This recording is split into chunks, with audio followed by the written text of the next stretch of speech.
Welcome to another episode of In Those We Trust podcast. My name is Malik Howard. I currently have my father, my dad, Pops here, Tim Howard. Um, and yeah, this is something that I think is very important to me, and me and Javon kind of touched on it in the last episode. Was hmm talking about how important it is to have a dad in your life, and how a lot of people we went to school with didn't have that father figure, and how you were that father figure in the community as a whole. So as I was thinking about what should we talk about, because this is something that we already spend time doing on our own. Like Right. a lot of people don't know, like, if me, Tariq, Zion, Bill, this is something we do for hours on nights. That I would say, like, a lot of men out there don't have the opportunity to do with their dads, of just sitting down and just talking and having it real rap conversations just about life in general. Yeah. Yeah. And I didn't have that either in my life. For me, it was talking to my uncles, and they were a couple years older than me. Mm, So we kind of like was going through the same thing at the same time, but you still needed somebody to vent to and somebody to give you that feedback as like, no, don't do this, and yeah, you know what I mean. Like yeah, give you a little bit of direction because a young man, nobody understands what we're going through except for the person who went through something. hmm And my uncle Luck, who's only 4 years older than me, yeah. my cruise time when I was 14, he was like a freshman in college. Oh, it's not so. Yeah, that's a difference. That's a Yeah, huge difference. yeah, Even though it's yeah. close in age, but it's a huge difference Right, in right, exactly. life experiences. Yeah, yeah. Like I have little cousins that I changed their diapers, and they still remember me, and I'm 14. Yeah. And now we're closer in age when you get older, but they're like, hmm I remember you doing this for me and doing that. Yeah, But, yeah. So it's something that in that time when we're growing up, from our childhood, it was, no matter what, it was always dad and mom, and then it was, I always had both experiences. I always had that two parent, not the same household, but it felt like that. No matter what, yeah, I always felt like I had two-parent household growing up. And when I look at it going backwards, I look at it as, in our generation, you weren't friends with your parents. That just wasn't how it was. And I would say probably like senior year, is when our relationship went into something of a manhood, a friendship, right. and there's something bigger than that, to where it wasn't just as, like, I looked at you just as a father figure, but someone that I would talk through with my issues, talk through things in life. Because now it was, you knew, this is what I was saying with, I wasn't a first generation student, but you knew what I was about to go through in life. Yeah, So yeah. you knew, all right, Malik, this is what was coming. And what I talked about with Javon is your keywords of mastering in the episodes. Like, hmm your phrase was always master. You have to master everything you do. So it was taking that leap of faith and having to confide in you and a lot of things in manhood, and being like, yo, this is where I want to go, and allowing you to push me there, and allowing me to have the trust of, like, okay, I always looked at you just my father who is stern, hmm but then now the transition of, like, a man who I look at like, okay, it's mentoring me through it, and not looking at me as like I'm getting yelled at for every little thing. Yeah, That's the yeah, change that yeah. happened senior year, for sure. I Well, would say for me. and your senior year was a troubling year for me. Yeah, yeah. I was out of work. Mhm. Um, I thought I'd get enough social unemployment to handle Yeah. me, and I thought I'd find a job because I just got my degree, my master's degree. Mm. So I'm like, oh, I'll find a job with no problem. Yeah. We're good. Malik, just handle you. But the one thing I made sure how our relationship was is, and I tell people all the time, is kid appropriate information. Yeah. You can't tell your kid grown folk information. That's not. They don't need the stress to know about bills. They need the stress to know I don't have money for McDonald's, but I'm making you burgers at a hamburger that I bought for $2 at the store, Yeah. and we got Wonder Bread. Yeah. That's all you need to know is you got food. Yeah. You don't need to know that I really rather buy you McDonald's because Mhm. you're a kid and you want McDonald's. Yeah. That's true. So it's always age appropriate conversations, and I was big on that. With you guys and all the kids that were in the area, like their parents told them too much information, and that put stress on a kid. Yeah. So your kid cannot be your confidant Yeah. because they looking Yeah. at Yeah. you for strength and Yeah. you for direction. Yeah. It's true. So you got to find it somewhere else because it's not fair for a kid to have the stress that you're going through. Mm. Um, Yeah. I really like that's weird looking back. That I didn't even think about that in the moment. With, like, I always would get information from you when it was the right time. Like, mhm. I would always, like, like, going through different, like, moments in my life. You were just giving me again. You're like, all right, now you're ready for this step. Yeah, Now you're yeah, ready for this next yeah. thing.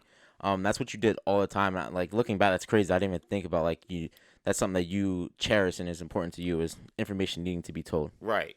Because the same your senior year, and I said, I had to prepare you for if when you get these rejection letters from school, and you think you're ready and you're able to do so many things, and why not me? That's a hard rejection.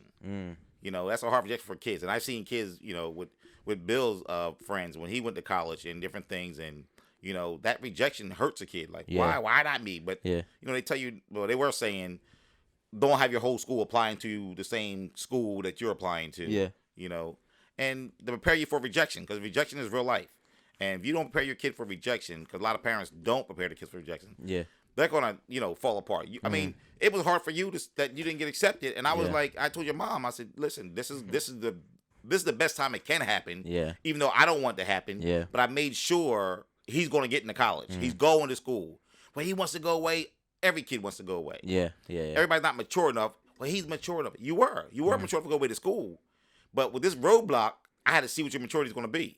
And I said, if you get through this for one semester, you're going you won't believe how major you are. Because if you can study at home and knock out your grades and do what you got to do at home, you won't have a problem in school. Because the problem in school is there's more distractions. And nobody's telling you to come back to your dorm and study. You go back to your dorm, you sit there and talk to your roommate for 4 hours. It's true. Never picking up a book. I think for me, I thought I was ready. Like, and looking back, I definitely wasn't ready. Like, I remember like having those, and that was one of the big like questions I had that I thought about when I was talking to Javon last week was, how, like, and you explained well, like when I was facing those rejections, it was hard times in our life that me and you were going through as one, together, and I was getting those rejections, and like I said, it got to a point where I was just like, I ain't open this letter, man. I don't even care about opening this, and like I was left with the question of like, all right, what's next for me?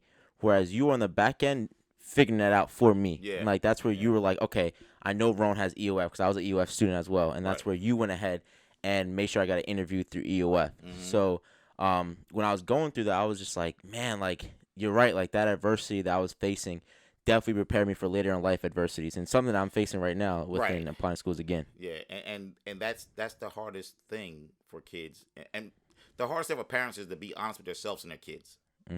You have to be honest with your kid because you know their ability and you know their potential. Don't throw them in a lose-lose situation. Because it kind of happens when you go to college. Everybody thinks their kid can handle it. No, that's a different kind of education. Different kind of learning and responsibilities. Every day in school, you're there 5 days a week, and the teacher told you, tomorrow we're going to chapter 3. Tomorrow we're going to chapter 7. Tomorrow we're going to when you go to the first day in college, 1 through 12, I will see you on Thursday. You're like, I'm not reading chapter 1 through 12. You better read chapters 1 through 12 and know what the heck you're reading. Not even. They wouldn't even tell you. They'll just tell you, see you next week and look at the syllabus. Look at the syllabus. Right. That's another thing. Yes. That definitely is. You come in next week, you're like, we have a quiz today?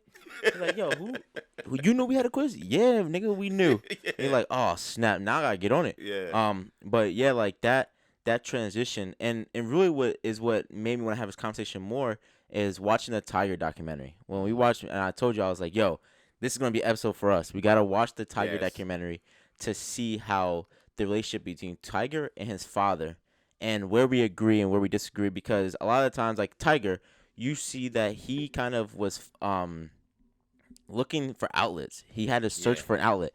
And it was funny. Me and Kat were talking last night about future kid. If we have a kid, will we be strict parents? How will we be with a kid? And that's hard to say now because we're not in that position.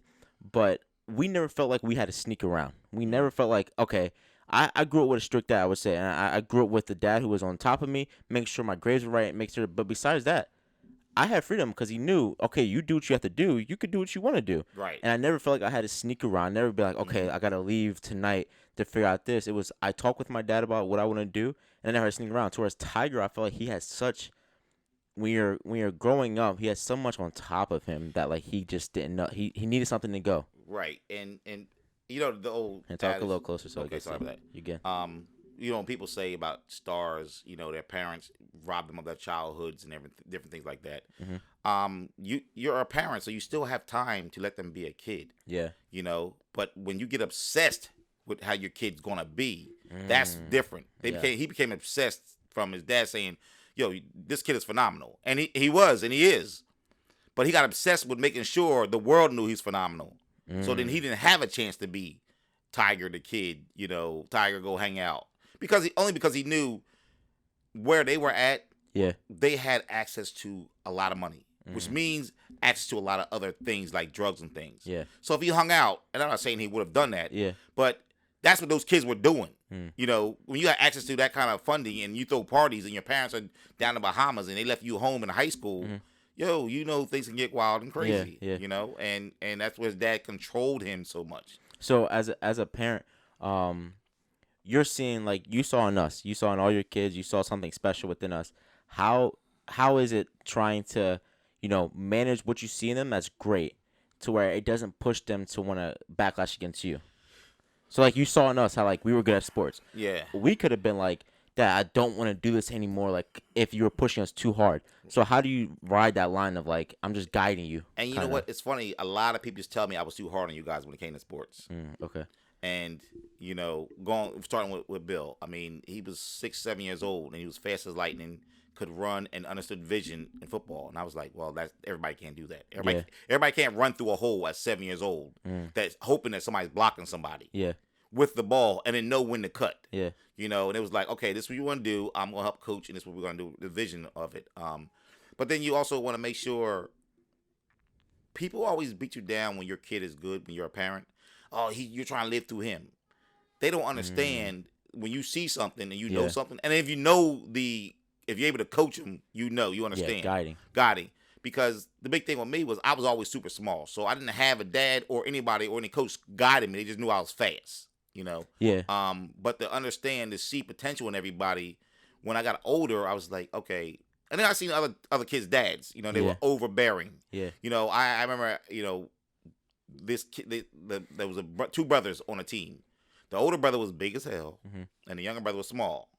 Dad was so overbearing, like this boy, but he was big at the time. And then, we were like 18. I seen this guy, and he's like 5'4". I'm like, he was the biggest kid on the team, but he was huge then. Yeah, because we were all like in second grade and third grade, so we thought nobody could stop him, and he was huge. But his dad was so overbearing, like he was gonna be 6'6". And I'm like, the dad was short. So I look back on dad was short, he's short. But the hard thing about being a parent is it's a trial and error. There's no book on it. Yeah. I saw Kevin Hart and them talking about this, actually, that your report card doesn't come out until we're at our ages now. Yeah. So we can look back and tell you, no, Dad, what you did here had a long-lasting impact. It could be one comment you made that you thought was just something that is a throwaway that you're just telling us, but could be something we internalize for the rest of our lives that we took with. And I remember I was just talking to a friend of mine. I said, Malik's mom said, when you die, all Malik's gonna remember you saying, you better master those timetables. You better master those timetables. That's a fact. And I'm saying, yo, you better master these timetables because life is gonna be all about knowing your mathematics. Yeah. I still use my fingers. There's nothing. The amount of times you would quiz me driving in a car, and we were driving somewhere, Uncle Chad's or whatever like that, and I'll sit there and I'll be like, you're like 5 times 7. I was like 15, 16, and I'll count quick. But I knew it just wasn't one of those things. Like, math was definitely not right. For me, and that was one thing I was like, all right, so he's gotta learn it and he's gonna have to know it eventually. Yeah. And that's with all you guys. Just like you gotta know it eventually, so you have to be ready for it. And there's certain things you want your kids to know because what I learned early. Before I read a book about it, how black kids lose and fall behind at 5th grade. I seen that at 5th grade for me, and then my brother, and then my cousins. Yeah. And I was like, what is it? Because we skated through that elementary stuff and didn't learn and master anything. So when you hit you in 5th grade and you got to do fractions, why don't you know 8 goes into 16 2 times? Because you know 2 times 8 is 16. Yeah. Why don't you know the divided into fractions? Because fractions throws everybody for a loop, right? Yeah, I was trying to bake brownies yesterday, and this weekend, and I FaceTime Kat. I was like, "What is 1/3 of one whatever?" And I couldn't. I still went too much oil. I don't know. Yeah. And those are just like everybody says. I don't need that in life. Yes, you do. Yeah, believe me, you're gonna need that. But the hardest thing, like you were saying, you don't know. There's no rule book, but you take what you learned and what was hard for you as an individual, and understand what you don't want your kid to go through. Yeah. You don't want your kid to go through. So, and then you don't want to be so hard that they pull away. Yeah. Because that's why I always wondered when Bill's going to stop kissing me. Yeah. And I'm like, I wonder when he's going to stop kissing me. I didn't grow up with a dad kissing a dad. You know what I mean? And I barely kissed my mom. We weren't a kissing family. Yeah. But I raised Bill. I've been kissing him since he was a baby. Yeah. So why am I going to stop kissing him? Yeah. So I always kissed him. I'm like, I wonder when he's going to the age he's not going to kiss me. So then when he was like 10, and I'm like, he's still kissing me. And people say, oh, he's going to stop kissing you. He's not going to kiss you all the time. Yeah. You're just dad. I'm not talking about kissing on the lips. I'm talking about just, The what, cheek, dad, give me a kiss, yeah. give me a kiss. Or I love you, Yeah. you know, all day. I didn't grow up with I love you all day. You know what I mean? So you just got to know what you may have needed. Understand why that you didn't have that and why you think it's important. Yeah. To pass down. So what do you think was your biggest like mantra or whatever that you passed down to us? Like what was something that you live by that you want to instill in us that we would use for future? Wow. I feel like it is the mastering thing, but there's something else. I would think it's always, you got to master. If you don't learn it, then you're not going to know it. Like you used to always ask me, how do you know that? How do you remember that, Dad? Because I learned it in 3rd grade. I learned it in high school. I learned that. So when you master something, you know it. You're never going to forget it, and you can always use it. My big thing is learn. When you want to learn something, master it. You know, don't just wing it and go through it, because you're going to need it at some point. And once you master something, it's always there for you. It's like throwing a football, throwing a baseball. Once you learn how to throw it, it's not easy to throw a football straight. It's not easy to throw a baseball straight. So I don't know. All the people who think that sports is like it's so easy, try throwing straight ahead. You ever see those when they have the first pitch of these celebrities throwing the first pitch, like and the ball goes everywhere? Because he's not an athlete. Because the rapper don't make him an athlete. And then they think I can throw a ball straight. You can't throw a ball 30 yards straight. You might can throw it 5 yards straight. But those are behaviors that you learned and you mastered them. You know, those are behaviors. Because right now, I'm sure you could throw a baseball right now, 30 yards. You know, you could throw a football if you're a quarterback, 30 yards. It's something you mastered. Same thing about life and education. But I got a bunch of things that I just hope that I always pass down. Like my father, you know, me being that kind of dad. You know, because that age-appropriate behavior and conversations helps you get better with your kid. So now they're ready for it, and they're ready for it. So now you can be friends. Like, that's the best thing, that I can call you guys up, and you guys call me up, and we're just talking as a friend and give me direction, and I'm still dad. You still know I put my foot in it, you know what I mean? But you're still dad. But I'm dad with the expectations of, how do I help you? Because it's about me helping you, because I don't have tomorrow every day. You don't have tomorrow. If I leave tomorrow and you haven't had your kid yet, what I bestowed on you has to help you when you finally do have your kid. I think that's probably one of the biggest things you instilled in me, was, you know, that adversity key that you don't try to instill in us, but it shows us that adversity that you went through, and that you then showed me, like, okay, and my mom also, you two showing me that, like, if you work hard, you'll make it in life, and no one's going to give you anything. I think that's what you showed me the most. And my mom was like, life doesn't owe you shit.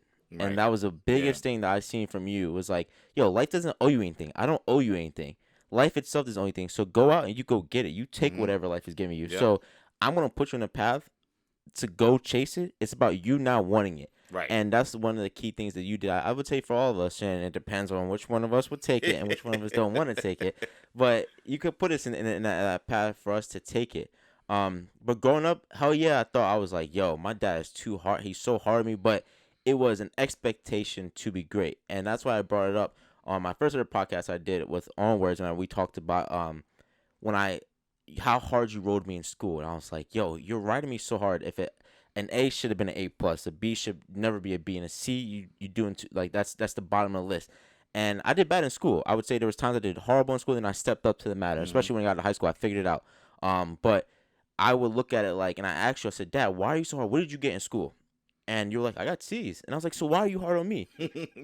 Like I'm doing better than what you did. So why are you going off of me? He's like, wow. And you're like, why would I want you to do what I did? You should do better than me. And I was like, and I stepped out. I was like, damn, like, yeah, like, why would I do the bare minimum? Like, what do you get in life doing the bare minimum? Anything you do. So it's always putting everything the best foot forward. So I never learned that. I mean, I never felt that it was you were being so strict that, like, I was, like, confined. I had to do something and had to, you know, a lot of kids develop this hatred for their parents, like this, I hate you and stuff like that against you.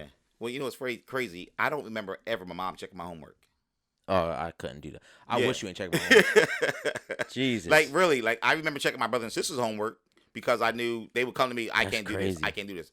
So when I got home from school, I would do my homework the least way I could, you know what I mean? And then I would check their homework. And because we played school when we were kids. You always played school. and we played like not real school right now problems, but Yeah. but no, I don't. My mom gave my report card. Why you had a D in this class? She didn't go to teacher conferences. She wasn't trying to do that PTA thing. Yeah. I mean, I said, well, I knew when I first had my first kid, I'm like, I'm gonna be on the PTA. Oh my gosh. I don't even know what the hell the PTA is for, but I'm gonna be on the PTA. I just knew they gave out cupcakes on certain days, Valentine's but the parent teacher conferences. Oh, you don't want to go into that, do you? Oh my god, them parent conference teachers. I was like, yo, please don't. I'm like, nah, there's no way he makes it home after work. He's working all day. I was like, damn, he ain't making it for it. But they pushed them shits to 8 o'clock so parents could get. I'm like, damn, man, like please don't go to them Johns. But I always felt like it's so crazy. Like, okay, so then what was it like? Like you didn't have that father figure, or you had a father figure, but you didn't have a father in your life. So how was it? What was it when you had Bill first and you had us? You had men. You gave birth to you 4 men. Wait, how much is it? I'm bugging right now. I'm thinking it's me, Terry. It's 4, right? I said it right. I don't know. It made some. It better be 4. Add in Sedell and French. That's a 6. Yeah, that's where I'm counting it. Yeah, and they still. And I'm thinking of too. Anthony, Joey, and all this. Yeah. So within that, then like, what was it like? What was probably one of the scary things you faced like going through that?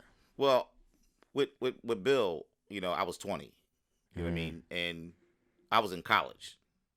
Rolling. So it was like, okay, do I go get a job? And I was struggling in college because I wasn't prepared for it. And it was like, all right, I get a job over the summer. Yeah. So I'm over the winter break. Me and my brother got a job over the winter break. Then it was a full year, and I came back that winter break, and I was just like, I couldn't get motivated to do my schoolwork because all I kept thinking about was, he's gonna need me. He's gonna need me, and how do I provide? And not a degree said to me, "Oh, I can provide better for him." In those times too. Yeah. Oh yeah. Times, and in the 80s, it was they were cutting financial aid. They were cutting financial aid like crazy on the Reaganomics. So it was like, well, they're gonna cut my financial aid anyway. So let me just go get a job. Let me just and not knowing the big picture where you don't have a dad giving that guidance. Like the one thing I said, when I find out what your niche is and what you like, I'm gonna nurture you towards that. Because you're gonna have a career. I have a job. So I'm gonna work for a living, and you're gonna have a career, and that's gonna be it. And that was one of my focal points for me raising you guys. You're gonna have a career that you love to do, and it's what you do. You're not gonna be in a situation where they can't give you a raise because I don't. Well, you know what? We really don't have no money right now. We can't give you a raise, or we're gonna keep nickel and diming you, even though your skill set is higher. But that was a scary time for me to figure out.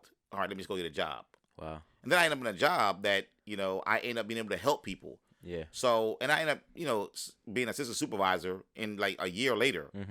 And I got everybody in Palmyra and St. Vincent that wanted to work somewhere in that company. Like, just call Tim, he'll get you a job. Call Tim, he'll get you a job. And I just took on that aspect of helping people all day, even though they got fired like 4 or 5 times. And I'm talking about my family. I don't mean people outside, my family. Yeah. All right, I know I got fired last year. Can I get a job back? I'm like, oh my goodness.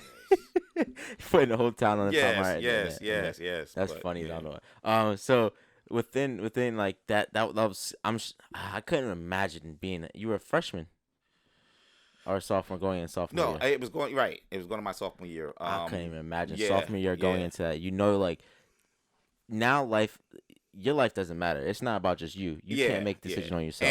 And for me, growing up without dad I'm gonna be dad. Yeah. And then she moved away to her sisters in Georgia. So now I'm like, oh, he ain't even around. But when they came back, I was like, I'm out of school.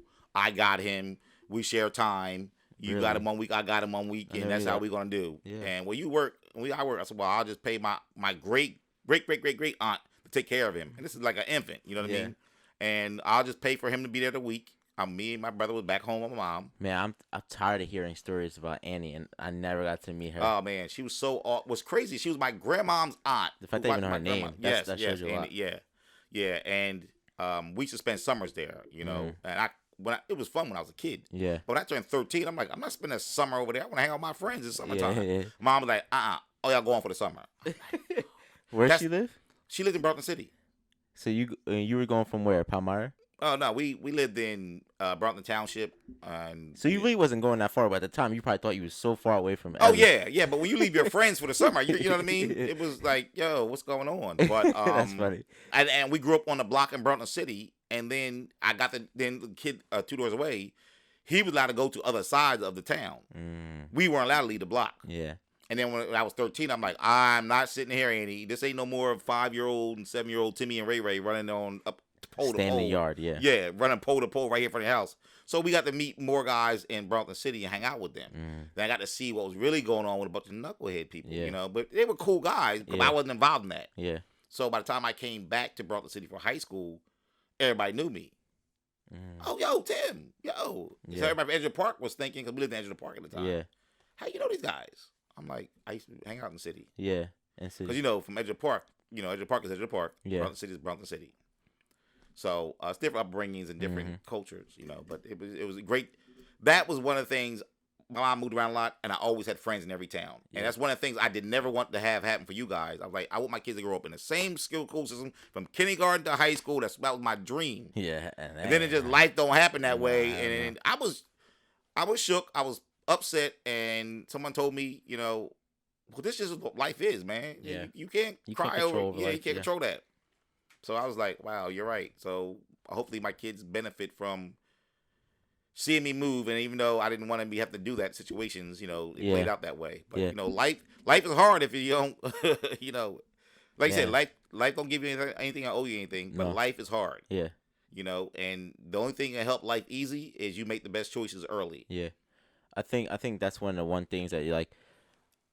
I don't feel like you ever put pressure on me, but you put pressure into putting pressure on myself. In that sense of like, I always look at like even now where I'm like, I can't wait. I'm hoping I get into this doctor report or I find the right job. Just tell you like, yo, I made it to the next step. It's the next step, and the pressure I put on myself within that realm. And I don't know, like, so through your parent, what are some things that like kept you up at night? Like if a new parent is going, especially being a black man having black sons, what's something that kept you up at night? Like with not in the picture of all of us, not just Bill, but all of us. What's something that kept you up at night? I know you always tell me is you were waiting for me to figure. You were hoping like, I hope this nigga figures it out. Yeah, like, that was one thing for me. Yeah, and that was one that stressed me with Bill. I was like, oh my God, this guy. School was tough for him. Yeah. From where my standpoint was thinking he should know. You know, you probably remember me hounding at him. He went to school in Philly. I'm saying if you getting, and that's disrespecting nobody in Philadelphia. Yeah. But if you're getting C's in Philly, then you failing over here. And I'm like, Bill, you can't get C's in Philly, dude. See, my thing is this, and I always say this. If a teacher gives you a B, it's because she likes you. You're a good and well-respected kid. She's going to give you the B, but you deserve the C. Yeah. If she gives you a C, you deserve a D, but you're not one of my pain-ass kids, so I'm going to give you the C. Oh, that's funny. And that's how the school system was. Yeah. You know, and I already knew you guys were respectful, good kids, so you're not driving her crazy. Yeah. So when you got a C or a B, she gave that to you. You really deserve the C and, you know, down the line. Yeah. But what kept me up and still keeps me up is society. Yeah. You know, I'm taking the aggravation of different things, and I'm aggravated at things that I can't control. How do I teach you guys to don't get aggravated at the things you can't control? Because society really puts stuff on the young black man as out of your control. Yeah. And you either going to get violent or say, I don't give a damn, and don't even try. That's hard. That's very hard to figure out, because there's only two options there. Yeah. You're going to be violent and go to jail, kill somebody, and they kill you, or you give up and you don't even try to do nothing in life because it's hard on me, man. What am I do? Every time I go to somewhere, they don't hire me. I mean, I can say how hard it is out here for a black man in corporate America. You don't want to be in corporate America. And now it's even worse. When I was coming up in corporate America, it's worse now. Because now there's so-called more minorities in corporate America that they can write off us because there's other minorities. They want to say, oh, we covered our minority quota. Yeah. We hired A, B, C, and D. Yeah. But you left the black man out. You know, right now they're calling this not a pandemic, but a pandemic that affects women. You don't think there's no men out here that lost their job because of the pandemic? Yeah. I mean, there's a lot of men that are waiters, busboys, work for companies that closed down, work for restaurants, you know. Oh, you're talking about like the home life now. Like right, they have to be in charge of taking care of home life. But now their big word is they're calling us I forget the word, woman pandemic or whatever they called it. I heard that, but wow, I never thought about that. Yeah. Yeah, but you just excluded the person. Like, there's a lot of men out here who lost their jobs. Yeah. Who can't get services because they don't have a kid under their belt. Yeah. You know, a woman gets services because she has a kid. Yeah. A single black man or single man, any single man, don't get any services because you don't have a dependent. So we don't have to give you housing. We don't have to help you with, you know, financial things because you're just you. Yeah. But I'm not getting a job. It doesn't mean not looking for a job. Yeah. You know. And I that's tough right now, especially with me applying to all the jobs I applied to. No one who's leaving their job, especially in COVID. No one. Yeah. So, I mean, it's crazy. There's a couple people that, like, you know, I'm amazed at the people who quit their jobs this past year and this year. And there's people I know who quit their jobs and I'm done. I'm fed up with this. you don't have the opportunity. To do But that. no, yeah, exactly. Yeah. And so I don't, without saying who they are, you know who they are. Yeah, yeah. So I'm thinking, oh, they must got some serious something. Oh, you know why? They already know I'm going to bounce back. Yeah. Somebody's going to hook me up. We don't have the opportunity. So for a lot of people out there, and I had this deep conversation the other day. For a lot of people out there who don't understand the totality of what black men face in this world and things that. So let's jump back to when you would tell me these stories. So let's just talk about, you know, growing up in Bergen County. What was it in the 80s, 70s, and things like that? Like growing up in Bergen County, what was that like? As a black man, that's troubling times. Oh yeah. What's crazy is when I went to school in Philadelphia, my mom moved to Philadelphia, and I was in second grade, going to third grade. So we lived in Brompton Township by the hospital in Willenboro, and we were bused to a school. You know, I had black kids, white kids, and everything. And I remember an Asian girl I was crazy about. You know, I was like, "You like an Asian?" I said, "She's Asian." I'm like, "How do you even know that word?" I'm like, "Well, that's what she told me. She's Asian." Yeah. I go to Philly. My mom went to sign us up for school, and it was a chaotic school. It was just ridiculous. Yeah. She's like, "You're not going here." Yes. She's like, "You're not going here." She goes to the principal's office, like, "My kids aren't going here." And the guy said, "Well, you know what? We're starting a new program where Philadelphia is busing black kids into white school systems. You think your kids can handle that?" She goes, "Oh, they're going to handle it because they're not coming here." They had guards. They had kids running around. They was throwing stuff. I mean, it was just like. And what part of Philly is this? Huntington Park. Oh, snap. Okay. Yeah, Huntington Park right there. Yep. So she signed us up to go to this white school. And she's like, well, they already came from New Jersey. They've been around white people. He's like, no, you're getting bused into a white school where there wasn't any black kids. They'll be fine. Well, got us up. So you're getting bused into a school that has never had black kids go to this school ever. At third grade. Third grade, you're about 8 years old. Me and my brother. How old was Brown vs. Board? Yeah. I wonder how old she was when she went to school. So we got on the bus, and it was like 5 of us.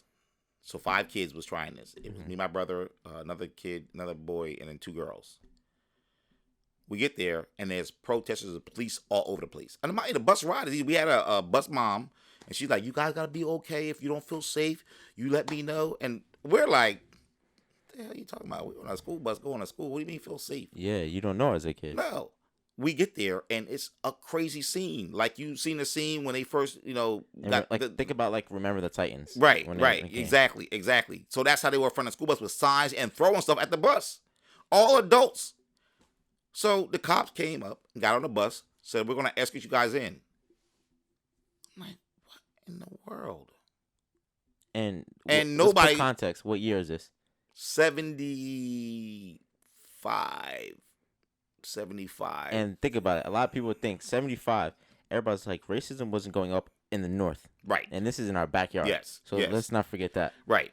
This is 75 because I spent a whole year there, and we celebrated 76, the bicentennial in Philadelphia. We had a big school play and everything and all that kind of stuff. But so that year, well, that day, nobody moved. Like, I'm making off this bus. Really? No. Cop said, "You'll be fine." It was one police officer. "You'll be fine." I'm like, you're out your mind.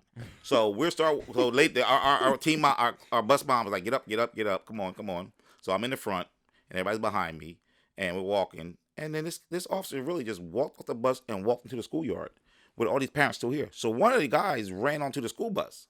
So I just jumped up and kicked him in his chest, like, "Yo, what the hell?" And I closed the door. Like, "Nah, we ain't going to school today. That's out." Really? Went back to our seats. I said, "You take us back to our parents because we ain't going to school today." That's one cop with his mob. You're crazy. What? So then the bus drove back to that school. We got back to school about 12 o'clock because they had to get more police officers. Yeah. I don't know. Never called our parents. I don't know why he thought one police officer was fine. Right, but never called our parents. Yeah. My mom didn't know about this until I got home from school. Wow. Like, they had no clue about calling our parents or anything. So No, they had a clue. yeah, oh yeah. So mind you, we're all different grades. Yeah. So now I'm like, there's no way I'm letting myself. Ray, when you gotta go to the bathroom, you come get me. You gotta go anywhere, you come get me. I told those kids, you come get me, and you don't go to the bathroom. Yeah. The little girl got beat up in the bathroom. Like, why are you? I'll never understand why somebody thinks somebody's color stops them being a human being. Exactly. And the older I get, the more angrier I get of when I hear about history and I see this stuff. I'm like, why did you have to think that you had the right to deny somebody human rights? Where? Yeah. Where? You Yeah. know? So that was one thing that kept me up too. Was like, yo, you guys don't know how bad society and life is going to be. It really is. Yeah. You know what I mean? Well, you would always say like, you're going to see when you get into the real world, like what society really is, and you always would tell me like your friends in school won't be your friends in the real world, and that was hard for me to see because I'm like, no, these are my friends. That like, okay, look, I feel like when we went to school in Morristown and looking back, I couldn't tell you that there was racism, but it's a feeling. It's a feeling as a kid you don't know exists, but it's a feeling that like I couldn't say I noticed racism, but I noticed economical type of things to where like people thought they were better than me because they had money. They came from money. Like we went to a bar mitzvah, and I told you the story. We went to a bar mitzvah. We were the only black people there, first of all. Right. And me and you walked into the mosque, and we had to wear the cap and everything. It was just me and you. Yeah. And you took me because it was my first time even experiencing that. Right. But my mom drops me off, and we go to the house. The house is the biggest house I've ever seen in my life. And we walk in the backyard, and there's a pool, jacuzzi, slide. It's the biggest thing I've ever. I'm like, you live in a house like that? I'm just looking around, and I'm going through. I'm culture shock at this point. Well, and it was crazy. I told her don't not drop you off because that's why I went with you. Yeah, you went with me. But I couldn't go to there. I said, yo, you go in there and you stay there with him. Yeah. And I wanted to kill her because I was like, frick you mean you dropped him off? Yeah. You don't know those people? Yeah, it was packed with kids. So many kids. And I still say, like, similar to what you're saying, this real world, what you'll see. As a kid, I remember it was a group of us in the jacuzzi. And at the time, kids don't know to treat you different because of the color of your skin. They don't know that. Maybe they heard about it from their parents, but they treated us different because this is not what you do. So we were in the jacuzzi, and they're like, hey, it's our time to get in. You guys have to go. Right. And I looked at them, and mind you, I got invited by that kid, but it was his group of friends who I was like, oh, snap. Okay, all right. Like, I don't care. Like, I'm out of here. Like, I don't want to be with y'all anyway, though. Like, that was this type of kid I was. So I remember seeing that, and I was like, they looked at me and said, we do this when you're not around. Like, we do this all the time because we're privileged enough to do this. So you can go and go somewhere else. So we saw that. And then moving into, as I started working in higher education, I started working and having more jobs. And I would call you and say, Dad, can you believe that this kid they're doing this for this kid? And you're like, that's what I was talking about. Then that's when we would have our discussions about this is the real world, Malik. This is what you're going to see when society is different and how your friends are not your friends when you go. And mind you, I went to high school with these kids and went to college and saw that change. Yeah. And I was like, wait, we went to, and that's why I always would say, thank you for Trump to bringing the light of the kids I went to high school with who out of nowhere were on Facebook talking about Trump. I'm like, yo, we went to the same school together. Exactly. Are you serious? Exactly. And what they don't realize is, well, what Trump did was make people who want to be racist and bigots and, you know, whatever they want to be, one-sided, come out. Oh, you know why they can come out? Because no matter what, they still gonna get a job. Because if I come out and say how I feel about something, let's say I feel about some certain race, oh, I won't have a job. I'll lose my license. I won't be able to walk around the street. You'd be an outcast. Yeah. Person of color say they feel a certain way. Yeah. You know, but they know they're gonna always have a job because you wouldn't put your livelihood out there on the line if you knew by me saying I'm a Trump supporter who's backs. You know, bring it back to the old days when we could lynch people for no reason. When you were allowed to kill people whenever you felt like it. Yeah. Like today, we're sitting here. Somebody was allowed to kick in our door, kill us, rape our women, and just say we did something. Yeah, yeah. Like, that's called unlawful, living unlawfully. That's called no society. Yeah. But that's how black people lived with no control and no safety. You imagine day in, day out, no safety, which we kind of have now somewhat. But there was no safety. Yeah. And then now you're saying you're for Trump, who's going back to where people of color had no safety. Yeah. Like that's when I can't talk to you about this. I can tell you right now, it's a lot of us out there that still feel like that we don't have safety. Right. The cops, and one of the major life lessons that you taught me, and at the time and we talked about this, that I didn't know. If you take it back, I think last year or 2 years ago, when that movie, the Central Park Five, Mm-hmm. that's what it was, right? When it came out on Netflix, and I sat there and I watched it, and everyone I know that was black watched it, and I can tell you we're all traumatized from watching that movie. Yeah. Everyone's traumatized. Like, there's no way you could watch it again. Right. But I would tell you, go out and watch that movie if you haven't. Take the time, like allow yourself to be traumatized, because it's important to know that information. And when I watched it, I remember I went to Jabri's house in Philly, and he has his own apartment and everything in Philly. And I went there, and we watched one episode. He's like, I can't watch it no more, bro. And he went into the room, went to sleep, and I stayed up. And I started sobbing. I'm like, this is what this kid experienced. Yes. And at that moment, I looked and I was like, oh my God, this is why my dad would tell me anytime I would get, if anytime, I don't, it never happened, but if I were to ever get arrested one day, if something happens to me and they pick me up and I'm not around anyone else, that I don't say anything, I don't ask for a lawyer. My dad is my lawyer. And you would tell me that. And at the time, I was like, all right, Dad. And you would say, repeat what I said. You would always do that all the time. Mm-hmm. And I never knew why until I watched the documentary. I'm like, oh my gosh, like, Yeah. this happens. This is what they would do to these people, man. Listen. It's so sad. Yeah. And like I told you, in school, I think one time in school when your friends did something Oh in my Morristown, gosh. remember that? And you were like just giving them the 2 cents on what happened. And I come in and he's like, well, Mr. Howell, your son said, he said, he said what? no, that's not even what happened. No, that's not even what happened. So I'm gonna tell the story too. Yeah. In Morristown, we were playing football outside. And I can tell you right now, gym and recess, I was an all-star pro. Yeah. I was like every kid. Yeah. So we're playing football, and at the time, I didn't know I was going to this extremeness, but we were playing this kid, and me and this kid got into it, and he like turns around, and he's like, yeah, nigga, and mind you, it's only me. Mhm. So, and at that age, and this is 3rd or 4th grade, Yep. you don't even know that language. Right. And I think he was saying with the hard R, I'm not even gonna put that out. I don't Yeah. know, but you should know that. You're a white kid. Yeah. Who do you know says that? Right. And there's not enough niggas in Morristown anyway that you hear that common language. It was me and Izzy. Yeah. Yeah. And Izzy wasn't even there that long. Izzy left Right. at a little. It was me and Izzy. There wasn't a lot of, and then the black kids that were from Morristown actually. So they probably weren't even hearing that language. Right. So he said to me, so I said, what? And I ran up and I punched him in his head. So I remember this because this is Valentine's Day. It's day before Valentine's Day because we were giving out cards. And mind you, a week before that, he found out my nickname. He knew my nickname was Boop. So he was like, oh, I love your name, man. We were best of friends. But he said that to me. And so I fight him, whatever like that. We get sent to the principal's office. We're in the principal's office, and the principal was talking to us, and we're just talking about we both were going to get suspended because we fought. We both were fighting. Yeah. So he was like, do you guys have anything to say? I was like, well, if he never called me the N-word, I wouldn't have punched him. And if I never said that, I would have just got suspended, and it would have been that. Right. But because I brought it up, I said, and that's when the principal was like, wait, what? I was like, he called me the N-word, so I punched him, and the kid said, and then he asked the kid, did you say that? He was like, yeah. Mm-hmm. And then they're like, okay, I'm like, you can go. They never called you. Nope. They never said anything to you. Luckily, again, that night, you're like, what happened in school? And I was like, oh, yeah, like, I was in school, I got in a fight because the kid said the N-word, and you were in the car, you turned around, he was like, what? What happened? And I'm like, and you're like, oh, hell no, I'll be at school tomorrow.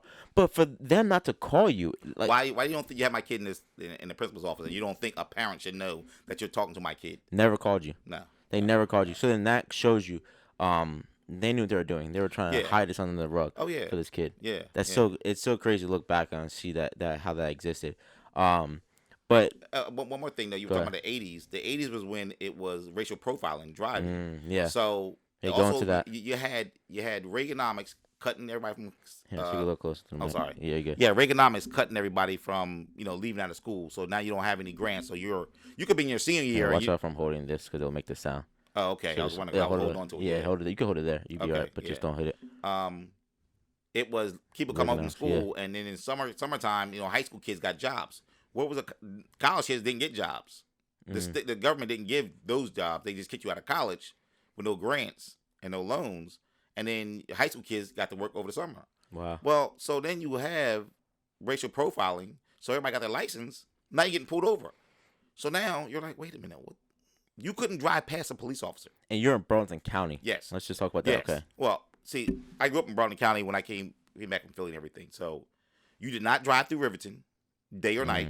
You did not drive through Delran, which is how do you get anywhere? Because River Road is Cinnamon, Riverton, Riverside, Delanco.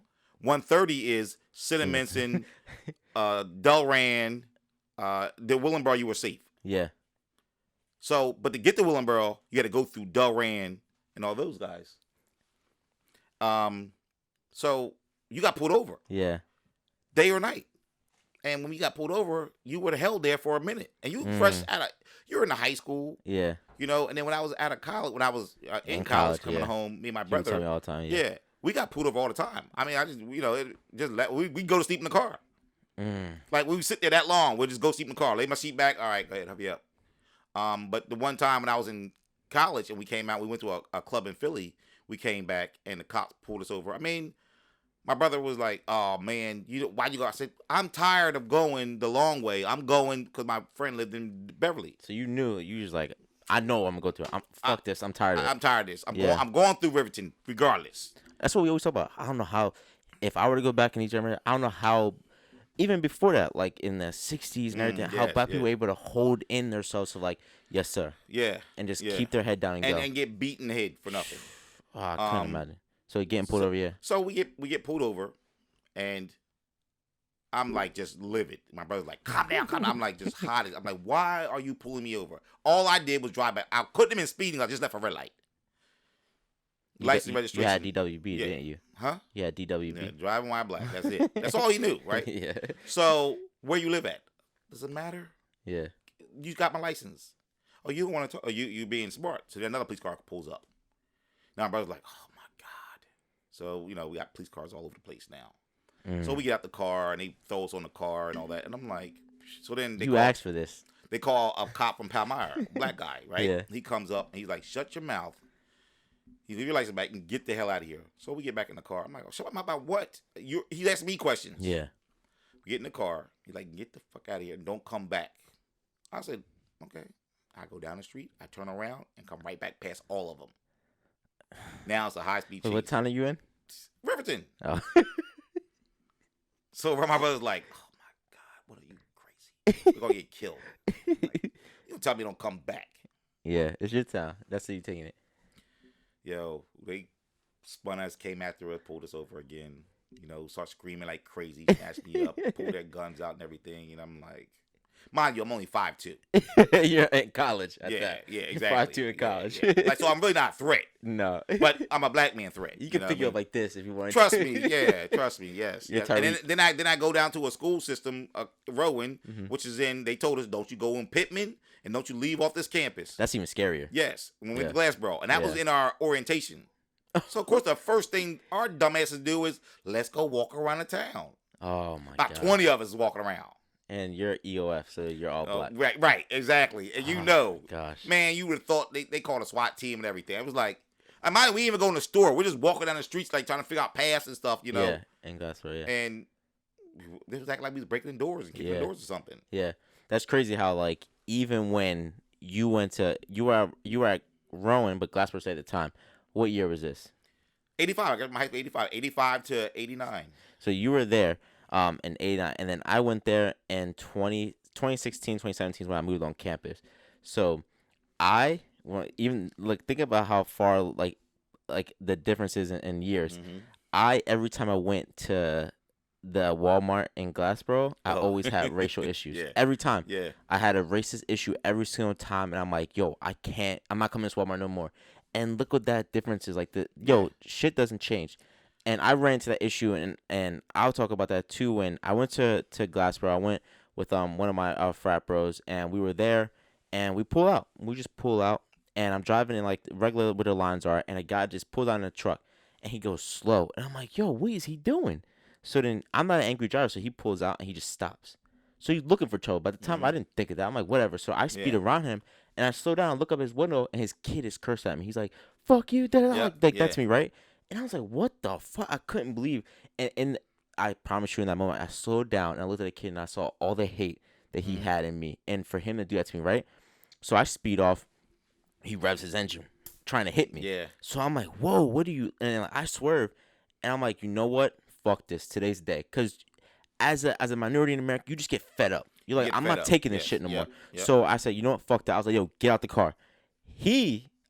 Worst person ever. He's like, Malik, stop. I'm like, get the fuck out the car. Because I see them get out of the car. Yeah. He's trying to stop me. I'm like, no, get out. And I put my shit in park and I get out. And now, at the time I'm driving a Honda Accord.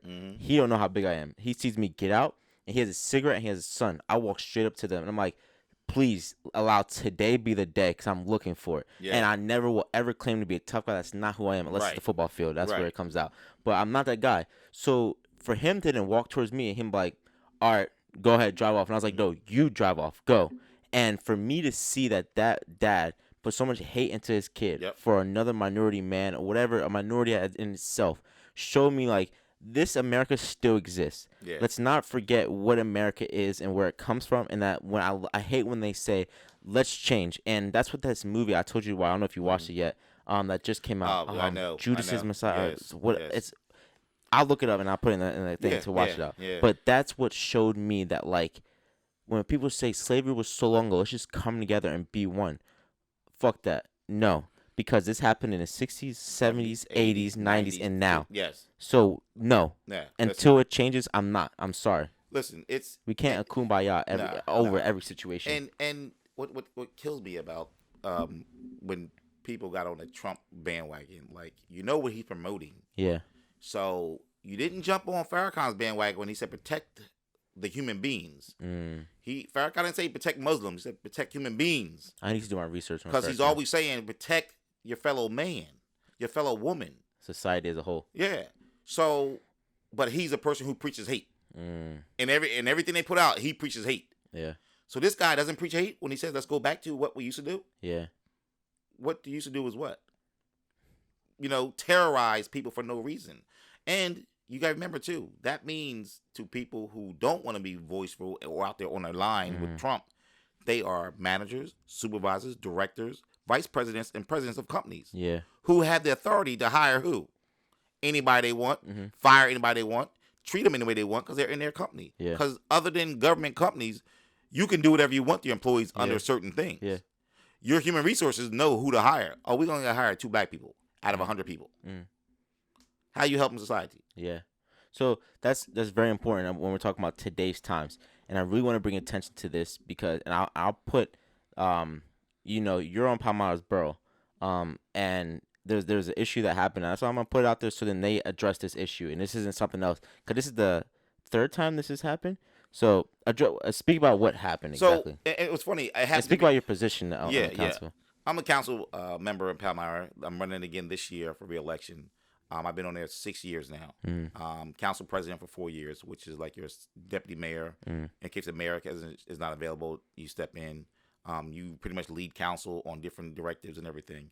But what's crazy is I was in charge of a meeting for work, and it was a public invite. But all these people are social businesses, social people. You know what I mean? They're social workers and people who own 501c3. Different kind of business, helping the homeless, helping people. So this is that kind of meeting. Anybody, any kind of social services. These are people on this call. Yeah. Somebody Zoom bombed that call, and it was 80% minorities. Start calling us nigger all through the whole thing, the chat, and I just ended the meeting. I just hit the button, meeting ended. Because I was trying to find out who it was. Yeah. And then I was like, never mind, I'm just gonna end the meeting. I ended it. So when it happened to us. For the council meeting, the guy, it was before we started, and I seen this guy looking suspicious, but it was an open meeting. Yeah. And we have to have open meetings. And he was eating a bag of chips, so he covered his face. And I was like, oh, that looks suspicious. Yeah. Because why are you covering your face? Wow. And then all of a sudden, he's like, Councilman Howard, the nigga, Councilman Howard, the bald head. Oh, yeah, and he just goes in on me. And I'm like, oh, so you just directly at me. Now it's just you. Right. So I was trying to tell, our municipal clerk, just kill the meeting. Just kill the meeting. Forget the laws and regulations. Kill the meeting. Yeah. Because we always worry about people's civil rights and different rights. Oh, we can't let the meeting. We got to stop. Right now, everybody's getting impacted by something that is ridiculous. Yeah. End the meeting. And then we try to come back to the meeting. But what really got me where I couldn't go on with the meeting, because we went into a closed session, I said, I can't go on right now because that's the behavior they think is okay to act. He did worse that he showed his ass. Literally. Right, exactly. He pulled down his pants and everything. Yes, yeah. But this is the behavior that is supposed to be okay now. Yeah. In this time, day and age, they act like, oh, you don't have the right to act any kind of way towards people. Yeah. So what really got me mad is when people said, oh, I don't understand the Black Lives Movement. I don't understand why all lives matter. When you say all lives matter, it means you don't understand what we're talking about. Right now. So don't say Blue Lives Matter white lives matter. No, we're talking about right now because obviously in America, if you don't know, black lives didn't matter because you still had the right to kill and imprison us at any given time. Yeah. That's why the law for one little bag of weed was 10 years. Yeah. Okay, well, the kid with the lawyer got probation. The kid with no lawyer who never had an offense got 10 years. Yeah. Well, what do you want him to do between 18 and 27? You know what I mean? Yeah. He's in prison. Mm-hmm. What's he going to come out and do now? Yeah. You know?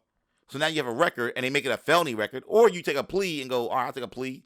Let me get 5 years. Well, that plea is a federal plea. You just got a felony on you.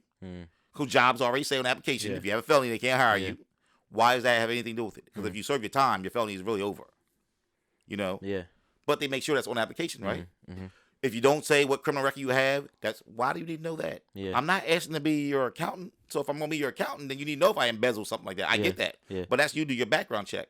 But they ask me if I had any kind of criminal record, any misdemeanor or anything like that. What does that got to do with me flipping burgers? Yeah, exactly. That's what they'll do a lot of times. Like when you see a black man killed by officers, they'll say, "Oh, look at his record," or they'll use a picture. Like they'll use a picture to make you look threatening or something like that. Yeah. So within that situation, that happened. So whoever did it, Palmyra I'm holding them accountable. Find out who it is, not just because it's my dad, because this is something that could happen and on a larger scale. What's crazy is I was told when, first of all, most politicians and most public servants are protected. Mm-hmm. While on council, I was followed every day. Yeah. I had people sitting down on block watching me every day. Yeah. I wasn't threatened because I figured if you came out and pulled up on me, that would make my day. Yeah. You know, but you still followed me and did different things, you know. But now in this climate, I'm like, if I see somebody follow me, I'm calling FBI. Yeah.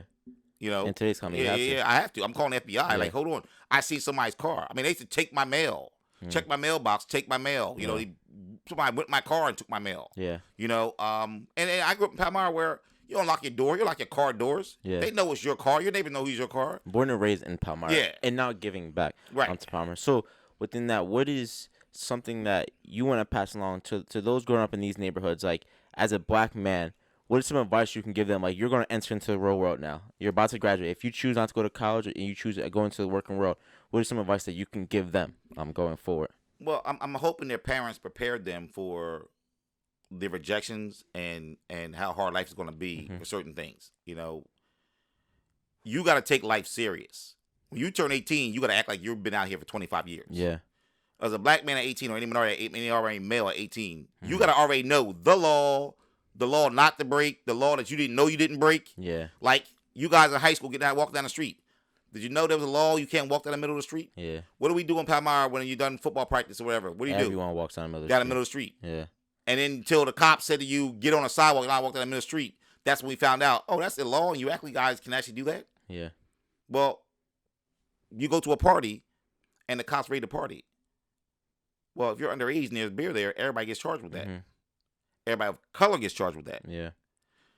I've never once heard that family going to court who that house got raided and there was alcohol there for anything. I just heard that people of color that were there got charged with underage drinking. Supposedly they're the only ones that didn't run. Well, even if they didn't run, they weren't the only ones still sitting in the house. Yeah, yeah. I know all the rest of them have lawyers in their families. They have lawyers they can get. Yeah. But this is what you got to understand. You got to know that law, though. Yeah. So I know you shouldn't run because the police come because you don't want to get shot in the back or shot any kind of way. Yeah. But best believe if you're an 18-year-old kid and you're at a graduation party and the cops come in, you're getting charged and you're not going to go to college.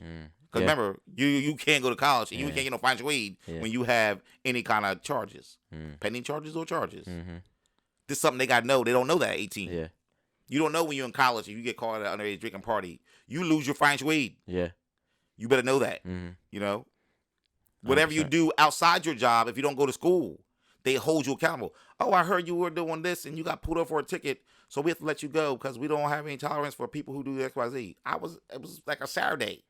You can get fired for that now. Yeah, yeah. See, we got to know the whole law. The law that you don't know, that's what I'm going to tell you. When you turn 18, you go in the real world, you got to know every possible avenue. Yeah. I know you want to be on social media looking at the best rappers' clothes or the best girls doing this or somebody's, what's going on with Kanye West. You better figure out what's going on in your town and your neighborhood and who's getting pulled over and who's not getting pulled over or who at their job. Because we don't tell all that business because we're like, this is common knowledge. Yeah. For us, it is. For But us, for it's not common knowledge. us, No, no, that's no. what. So pretty much, to sum up everything you said, as a black minority, as a male or female is of color, it's the fishbowl effect. You always know that you're being looked at, and a lot of times, we always had to, not only because you were my dad, but because of how we carry ourselves, that we had to always. You would say this all the time. You have to work harder than the next person 10 times more for the same type of outcome, whatever it is. Mm-hmm. So that's something I would definitely say you instilled in me. And what I mean by that is, if you see, I'm gonna be blunt. If you see a white man go for the same job as you, and you're working the same job, you can't do what they do. No, You have to no. work 100 times harder to keep your job, and that's the real world. And I've seen that personally and working in different positions. I have seen how someone can be in the same position as me and have to work differently than me because of the color of our skin and the expectation that they will have on you. So always know that it's a fishbowl. And why I say that is because there's always eyes around you. There's always someone looking at you, and you're in that fishbowl. So you have to carry yourself as such. Of there's always someone looking at me, and if I were to get in trouble, always expect the worst to come to you. And that's not a way to always. I want you guys to go out there and walk around like in fear, but always have that in the back of your mind all the Yeah, time. because you gotta understand something. We gotta follow the letter of the law. Yeah. No matter what case it is. Mm-hmm. Even if you're underpaid, you got to follow the law. Yeah. You're going to have somebody micromanaging you because you're the one that they think ain't doing the work. And then you'll see, well, Mary gets away. She leaves every day at 3 o'clock. Yeah. Well, you better have a doctor's note if you leave at 3 o'clock. Mm. So don't think because Mary leaves at 3 o'clock and you and Mary play and joke all day, you can walk out here at 3 o'clock. Because Mary's going to say the next day, he left at 3:30.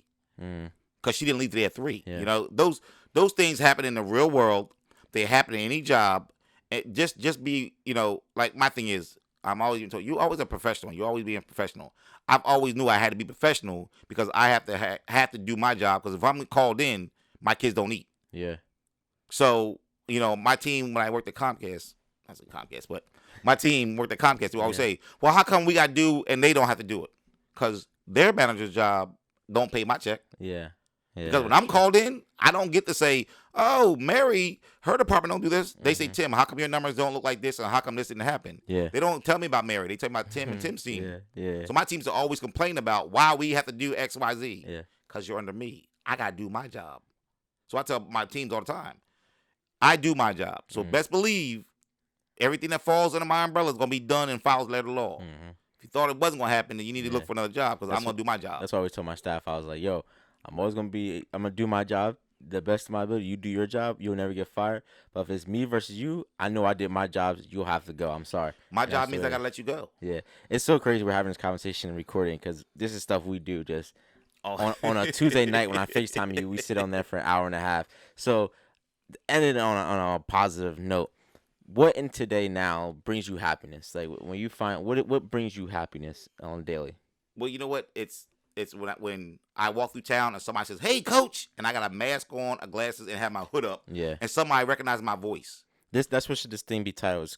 Malik sits down with Coach Tim. Yeah. Because it's not. Yeah. Be anything Yeah. else. Exactly. And that Coach Tim, yo, guess what I'm doing? Because I'm always asking, what you doing now in life? What are you doing? Yeah. Yo, I'm doing this. I'm about to do this. And when I was substituting, kids come up to me, hey, Mr. Howard. Hey, Mr. Howard. And I'm like, how do you recognize me? I got glasses on, a mask on. Yeah. I didn't recognize you at first, Yeah. but they recognize you. And to be recognized with a mask on and somebody always says something, oh, how you doing? Because they don't have to talk to you. Yeah. They don't have to recognize you. Yeah. That means you made an impact in their life. Yeah. Because we all want to impact our kids' lives in our generations. But to be recognized outside of your kids, that's an awesome feeling. Yeah. Like people, or when I put people together because I couldn't help them and I partner them with someone else and it's a great outcome. Yeah. Mm-hmm. I love that. And that's my thing about putting partnerships together. Like my job right now is building partnerships and relationships and putting people in houses and homeless people and low income housing. And like I'm hitting the ground like, all right, I'm trying to get everybody in a housing. I'm trying to tell you where it's at. I'm telling you what you got to do here. And I'm like, I got to pump my brakes a little bit because I'm gung-ho on it. Yeah. But no, that walk. And in this town, I still love to see. It's sad and it blows my mind. I don't know what happens because you'll see 4 kids on bikes, boys and girls, black and white, Asian, Hispanic, whatever. You'll see them at the Legion Field. Yeah. You'll see them playing soccer. Yeah. You'll see them at Wawa. You'll see them getting Slurpees. You see them coming out with Boost. So they go to high school. They play on the soccer teams. They go to college, and all of a sudden, it changes. I heard you're gonna for some reason they think you're gonna stop them from getting ahead. Yeah. My thing is, when I used to have these big debates with my Uncle Luck about society, and I was an angry black man. Mm. But I couldn't be angry black man because I had a professional job. Yeah. But I could vent to him as an angry black man. Yeah. I said, I'll never see a black president. Why not? I said, these white people ain't never gonna let a black guy be in charge. You crazy? I said, I'll never see it in my lifetime. So I gave him the reason why I said I'll never see it in my lifetime. Then when, I was thinking about politics and thinking about things in town locally, and I was doing more of a searching on what's going on, I said, oh, okay, well, these kids aren't following their parents anymore. Yeah. They're thinking for themselves now. They're thinking outside the box. Yeah. They're like, wow, we're all human beings. Yeah. We got to think worldwide, because our grievance is the same thing all over the world with color people of color. In any country, people of color get treated this way. Yeah. I think they're about to appoint the governor of Michigan to one of the cabinet seats for President Biden, right? Mm. We know about Flint, Michigan, right? Yeah. You're going to appoint their governor to a cabinet seat, and I forget what, I think it's of energy or something. Mm.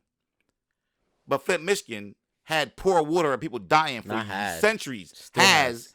But this lady's getting appointed to this seat. Wow. And she was the governor there of Michigan. Yeah. And this was going on while you were governor. Yeah. This has been going on since you weren't governor. Yeah. You never changed or fixed anything. You knew that. So it's society, stop trying to slam bamboozle everything. Because, they wonder why we're mad and we're angry.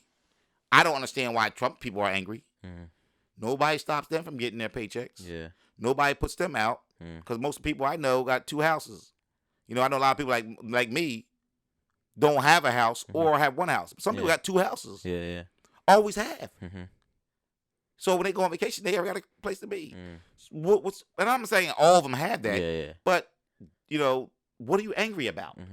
Like, that's where I come to the situation. Like, they want to ask us, can we talk to you about what's going on? No, I really know what's going on in you guys. Yeah. I want to know what makes you guys angry. Yeah. Because as far as I know, the history is we get the short end of the stick. Yeah. So why are you angry? So if they say, let's bring black people, let's bring us together and have a conversation, like the one committee thing you were on about education. And the key thing was we need to see people of color, men, in education. Yeah. Well, that's the big thing. And they still act like, it don't really matter. It does matter. Because, remember, the woman who has a kid at 18 can get Section 8 housing, which means she can get a job and buy a car, as long as you don't have that dad in that house. Yeah, that's what they did. Long as that dad ain't allowed to be around, Yeah. who's at 18. What 18-year-old kid think is ready to do what? He can't get he got a job at McDonald's, but he got to pay child support because she's on welfare. He's at McDonald's living in his mom's basement right now. Yeah. He's 18. Yeah. Yeah. So now he goes up there and slings drugs so he can make more money And to like, take care of. caught up in the whole cycle in the system. and Exactly. So everything. now he's in prison. But that's perfect for them, because now it's just her and her kid. Yeah. So now she's in Section 8 That's what it was. or whatever it is you want to call it. Who I forget who enlisted, what president was it that started the welfare and the low income housing? That was in That was I want to. Do you know what year that started? I want to say Teddy Roosevelt. Yeah. Okay. So then that's where it started the black man outside the family, because what they would see as power is they recognize a complete family as power. Well, in Teddy itself. Roosevelt set it up for white people, and then it became a law once black people got civil rights. You know what I mean? Because every law should apply to us. I think it was later on. It was later on to where they changed. That's when, because there's a couple places that say no men are allowed to be here. You got an apartment and you sign a lease, but you can't have a man here.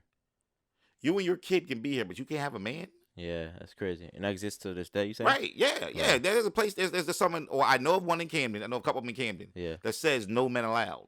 You can have an apartment with your kid, but you can't have any men here. Well, why can't she have a family? Yeah. The baby was by somebody. Because they know that's a power. Right, but she had a baby by somebody, so Yeah. why couldn't her man or her husband or her boyfriend? But at 18, just because she had a baby doesn't make her grown. Yeah. But she does get support. Wow. So the boy at 18, well, what do you want to do with him? I mean, he doesn't get any support because he's not grown yet. He doesn't know how to be a father yet. Yeah. He doesn't know how to pay bills yet. He don't know how to wash dishes yet. His mama washes dishes. Mama washes clothes. Yeah. But he don't get a chance to because she got an apartment now. She's got a car because she has a little job. And okay, now you got to get somebody, and you Wow. find out he's there. She's kicked out. Wow. You imagine That's kind of still life I live in. just I can't have the person that's the father of my child, the one I'm in a relationship with, live with wow. me. That's game. Yeah. Yeah. That's game. So, ending it with Wild and Last, you went from what brings you happiness to back to that. Yeah. That's I know. funny. So Because it's I'm all I'm, it's the things you think about as you go through your daily life. yeah. But So my happiness is that you guys and being able to talk to you guys like this, like yeah, me and you talk all the time, and yeah, me and Bill talks, and Tyreek and Zion, and getting on people's case like yeah. Zion's case about like, listen, dude. And we're gonna call him our I can't use his name, he's our trust fund kid. Yeah, hopefully. He's got a trust fund coming. Oh, You know what I I mean? guess so. Yeah. Yeah. He's got a trust fund coming because he's living like when I turn 25, I get that $500,000. You know what I Why mean? you say that? Yeah, That's yeah, funny. yeah. I was wondering what you put. That's hilarious. Because he put on his some page. He said you got one life to live, so live it to the fullest. Yeah, he living to the full. Well, we're not gonna talk about that now. He living to the full. Let him live his life, bro. Let him be out here. Zion, I'm fighting for you, bro. I'm letting you live your life, bro. Yeah, I'm letting you rock. listen, we are, but you know what? Life is hard when you ain't prepared for it. That's true. That's everything we say. Yes. So to end it there, Love him to death, though. Anybody, yeah. what is? Let's just end it there within. I actually just found out like they sent my letter in the mail for the doctoral program, so now I gotta wait until I don't know yet. Which if one? I don't. I didn't know if I got it in yet, but I have to wait. So I'm waiting. I was hoping I would have the news to tell you now. Man, yeah, I'll be doing backflips. But all right. It's We're coming. Still, It's we're coming. still praying on it. Yeah, it's yeah, coming soon. Yeah. So within that, I want to take the time and give you the flowers of saying, in all this time, like I appreciate you stepping up, and even if at the moments of growing up that I saw it as like, man, I wish this guy would get off my back. I appreciate you guiding me through that, and a lot of the steps that we talk through together always. All the steps I've always talked through with you, and for guiding me along that path, and I really appreciate that. And I'm sure that there's people in the community that would say that don't have the time to always give you the flowers of thanking you and showcasing that. We thank you for everything that you've given back to the community and still are, and giving towards me and giving me game that I future pass down to my kid in 15 years. That kids cannot have one, bro. I'm telling you, you cannot have one. And I want a daughter, so I hope she passes. Oh my goodness. So I just thank you. And I can't wait to get this information out there and get this game out there. Yeah. And for you one day to become mayor of the town that we live in. And I'm gonna put that out there, so now we have to hold him accountable for everywhere we go. I appreciate that. Thank you for coming through. Thank you. I really appreciate your time. Thank you. My love.